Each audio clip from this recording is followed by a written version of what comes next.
Hello, जय हिंद साथियों। आज का विषय थोड़ा अलग है, हटके। आज हम बात करेंगे पृथ्वी की 3 शक्तियों के बारे में। पहला, विज्ञान, भगवान और संविधान। इन तीनों को लेकर लोगों के मन में बहुत कन्फ्यूजन रहता है। कन्फ्यूजन ऐसा कि भगवान को मानते हैं उनका कहना है कि विज्ञान कुछ नहीं है। जो विज्ञान को मानते हैं, वैज्ञानिक हैं, उनका कहना है कि भगवान नहीं है, भगवान का अस्तित्व नहीं है। और इन दोनों से बड़ा कन्फ्यूजन संविधान वालों का, जो संविधान को मानते हैं उनका कहना है कि न भगवान का कोई अस्तित्व नहीं है। तो आज इस कन्फ्यूजन को कुछ अपन समझने की कोशिश करते हैं, दूर करने की कोशिश करते हैं। ठीक है। जय हिंद साथियों, मेरा नाम चित्रांश समन सक्सेना। स्वागत करता हूँ कचनारवाला IAS में।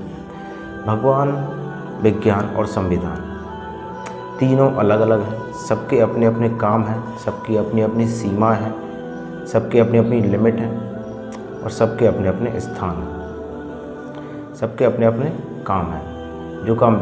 जो विज्ञान का काम है विज्ञान करता है, जो भगवान का काम भगवान करते हैं, जो संविधान का काम है वो संविधान करता है। सीधी बात है। आइए कुछ उदाहरण से समझते हैं। ऐसा कैसे? उदाहरण है, यदि तुमको सब्जियां काटनी हो, सब्जी काटने के लिए किसका उपयोग करोगे? तलवार। पहला ऑप्शन है तलवार, दूसरा ब्लेड, तीसरा है चाकू। तीनों से काटने के काम तो तीनों के हैं, बताइए। तलवार से काटोगे सब्जी? नहीं काटोगे। या ब्लेड से काटोगे? नहीं काटोगे। सब्जी काटने के लिए चाकू का उपयोग होता है। जिस प्रकार एक प्रकार से देखा जाए तीनों का काम काटने का ही है, लेकिन इसका ये मतलब नहीं है कि तुम तलवार या ब्लेड से सब्जियां काटने लगोगे। नहीं काट सकते ना। तलवार का अपना काम है, ब्लेड का अपना काम है।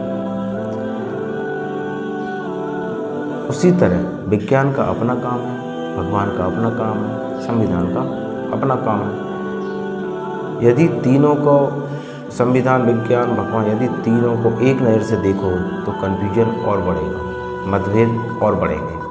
ठीक है। यदि तुम्हारे मन में कोई सवाल है, सवाल जैसे कि सूर्य पूरब से ही क्यों निकलता है, सवाल। हमारे खून का रंग लाल क्यों होता है, दिन के बाद रात क्यों होती है, समुद्र का पानी खारा क्यों होता है, ये सवाल लेकर किसके पास जाओ? इसका जवाब आपको कहाँ मिलेगा? भगवान के पास, संविधान के पास या विज्ञान के पास? इन सवालों के जवाब के लिए आपको किसके पास जाना चाहिए? कौन देगा इनके जवाब? इनके जवाब आपको किसी धार्मिक ग्रंथ या संविधान में नहीं मिलेंगे। इसके लिए आपको विज्ञान के पास जाना पड़ेगा, विज्ञान को पढ़ना पड़ेगा कि दिन के बाद रात क्यों होती है, तारे रात में ही क्यों चमकते हैं, खून का रंग लाल क्यों होता है। वैसे आपको बता दूं, हीमोग्लोबिन के कारण खून का रंग लाल होता है। हीमोग्लोबिन एक तत्व होता है जिसकी वजह से हमारे खून का रंग लाल होता है। ठीक है। तो इसके लिए आपको विज्ञान को पढ़ना पड़ेगा।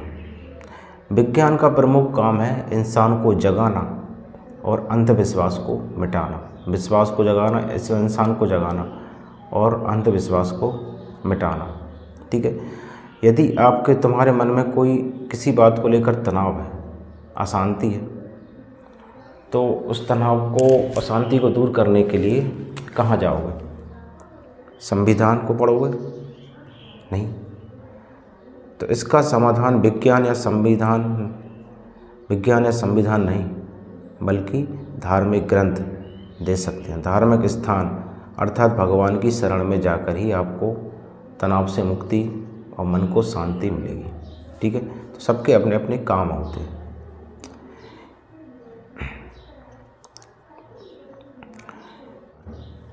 यदि आप ईश्वर को नहीं मानते तो इसका ये मतलब नहीं है कि ईश्वर नहीं है। ऐसी बहुत सी चीज़ें जो दिखाई नहीं देती लेकिन है। जैसे एक ऑक्सीजन है, हम सांस लेते हैं, दिखाई देखिए कभी? नहीं देखी। इसका मतलब ये थोड़ी है कि ऑक्सीजन नहीं है। ऑक्सीजन है, दिखती नहीं है। ऐसा जरूर नहीं है कि जो दिखे वही अस्तित्व हो उसका, जो नहीं दिखते उसका भी अस्तित्व होता है। विज्ञान या भगवान दोनों पर विश्वास करके मानने की तुमको आज़ादी कौन देता है? इसकी आज़ादी हमें संविधान देता है। क्या आप ईश्वर को मानो मत मानो, कोई ज़बरदस्ती नहीं है। इसकी आज़ादी हमको संविधान देता है। संविधान जीवन जीने की आज़ादी, कोई भी धर्म अपनाने की आज़ादी तुमको कौन देता है? संविधान। इस प्रकार संविधान, विज्ञान और भगवान तीनों के अपने अपने काम होते हैं। तीनों को मिलावट मत करो, सबके अपने अपने काम हैं। यदि तीनों को एक ही नज़र से देखोगे तो कन्फ्यूजन और बढ़ेगा। धर्म को लेकर भी, विज्ञान को लेकर भी कन्फ्यूजन और बढ़ेगा और तनाव भी बढ़ेगा, एक दूसरे के प्रति तनाव बढ़ेगा। इसलिए सबको अपना अपना काम करने दें, ठीक है। और अपन को भी समझने की ज़रूरत है कि सबके अपने अपने काम है, सबके अपने अपना महत्व है। इसलिए तीनों को मिलाएं। उम्मीद है कि कुछ हद तक आप कुछ बात समझ में आई होगी, ठीक है।